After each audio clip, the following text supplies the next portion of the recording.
क्या आपको पता है, एक ऐसा लड़का जिसका कोई पॉलिटिकल पद नहीं था, कोई चुनाव नहीं लड़ा था, लेकिन उसने सिर्फ कुछ दिनों में ऐसा इंटरनेट मूवमेंट खड़ा कर दिया जिसने पूरे देश का अटेंशन अपनी तरफ खींच लिया।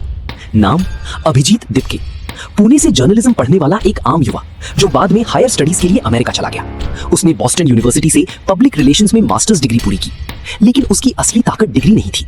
उसकी असली ताकत थी इंटरनेट को समझना, नैरेटिव्स बनाना और ये जानना कि आज की जनरेशन कैसे सोचती है। 2020 से 2023 के बीच उसने आम आदमी पार्टी के सोशल मीडिया कैंपेन्स पर काम किया। 2020 दिल्ली इलेक्शंस में मीम ड्रिवन कैंपेन्स के जरिए पॉलिटिक्स को इंटरनेट कल्चर से जोड़ने वालों में वो भी शामिल था। उसे समझ आ गया था कि आज का युवा स्पीचेस कम सुनता है, लेकिन मीम्स और रील्स इंस्टेंटली कंज्यूम करता है। फिर आया 2026। देश का युवा पहले से फ्रस्ट्रेटेड था, जॉब्स कम थी, एग्जाम्स कंट्रोवर्सीज में थे और सोशल मीडिया पर कॉकरोच कंट्रोवर्सी ने इंटरनेट पर आग लगा दी। लेकिन इस बार गुस्सा सिर्फ कमेंट्स तक सीमित नहीं रहा। एक सार्कास्टिक लाइन वायरल हुई, अगर हम कॉकरोच हैं तो हम ऑर्गेनाइज भी करेंगे।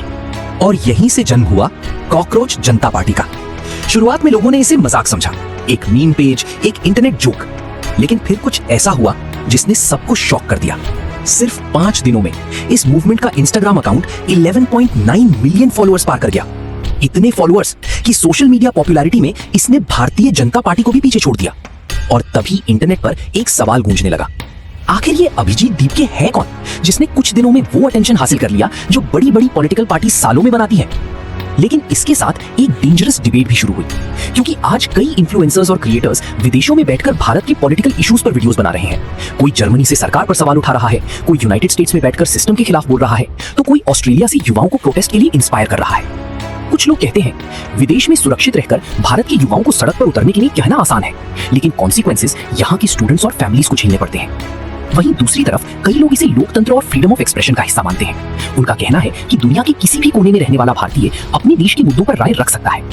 लेकिन शायद असली सवाल ये नहीं है कि कौन बोल रहा है। असल सवाल ये है कि क्या सोशल मीडिया सिर्फ आउटरीच पैदा करेगा या युवाओं को फैक्ट्स, डायलॉग और डेमोक्रेटिक सॉल्यूशंस की तरफ भी गाइड करेगा। क्योंकि इंटरनेट अब सिर्फ एंटरटेनमेंट नहीं रहा, ये परसेप्शन बनाता है, नैरेटिव बनाता है, मूवमेंट्स बनाता है और कभी-कभी एक अकेला लड़का भी पूरे सिस्टम को चैलेंज करता हुआ दिखाई देने लगता है।